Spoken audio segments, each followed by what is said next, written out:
Hello everybody, welcome in the world of यथार्थ आयुर्वेदा.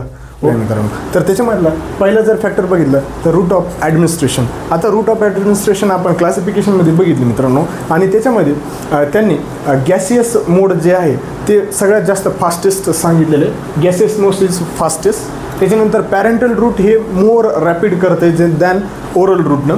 आणि त्याच्यानंतर सबलिंग्वल, इंट्रावेनस, त्याच्यानंतर इंट्रामस्क्युलर हे जे इंट्रावेनस आहेत ते रॅपिड ॲब्झॉर्प्शन करतात. या सर्व गोष्टी या रूट ॲडमिनिस्ट्रेशनमध्ये येतात. आता याच्यानंतर नेक्स्ट जर बघितलं मित्रांनो तर एज म्हणले. आता तुम्हाला माहिती आहे एज म्हणलं तर चिल्ड्रन आणि ओल्ड एजवाले त्यांना जास्टली अफेक्ट करणार रॅदर दॅन यंग वन्स. अशा पद्धतीने हे एजेसबद्दल सांगितलेलं. याच्यानंतर नेक्स्ट येते इडिओसिन्क्रेसी. आता what is mean by idiosyncrasy? इडिओसिन्क्रेसीमध्ये अनडिझायरेबल, अनकंट्रोल असतात. समजा स्मॉल डोस जर समजा दिलं किंवा इनॉक्युअस डोस जर दिला तर त्याच्यामध्ये substance result in severe toxicity होते, जसं की आपण हायपर सेन्सिटिव्हिटी ॲलर्जी केसेसमध्ये बघतो. तर तशा पद्धतीने हे इडिओसिन्क्रेसीस सांगण्याचा उद्देश केलेले आहे. आता याच्यानंतर नेक्स्ट येते ते म्हणजे डोस. आता dose is directly proportional to the poison.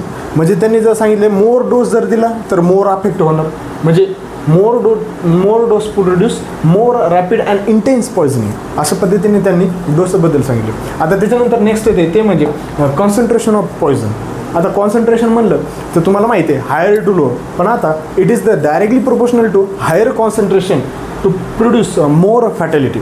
म्हणजे पॉयझन हे आपण हायर कॉन्सन्ट्रेशन जर दिलं तर ते डायरेक्टली प्रोपोर्शनल आहेत. हे कशामध्ये सांगण्याचा प्रयत्न केलेले ते म्हणजे कॉन्सन्ट्रेशन ऑफ पॉयझनमध्ये. आता त्याच्यानंतर नेक्स्ट येते ते म्हणजे केमिकल स्टेट ऑफ पॉयझन. आता केमिकल स्टेटमध्ये पॉयझन कसं समजा रॅपिड आपण हे करू शकतो तर त्याच्यामध्ये त्यांनी उदाहरण दिलेलं. समजा प्युअर मेटॅलिक आर्सेनिक घेतला आणि मर्क्युरी जर घेतलं तर ते अफेक्टेड नसतात.